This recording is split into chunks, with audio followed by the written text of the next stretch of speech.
يا أيها المزمل قم الليل إلا قليلا نصفه أو انقص منه قليلا أو زد عليه ورتل القرآن ترتيلا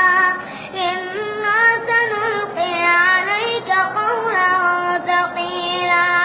إن ناشئة الليل هي أشد وطئا وأقوم قيلا إن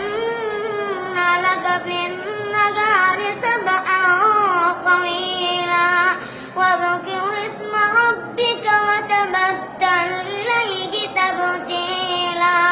رب المشرق والمغرب لا إله إلا هو فاتخذه. أعوذ بالله من الشيطان الرجيم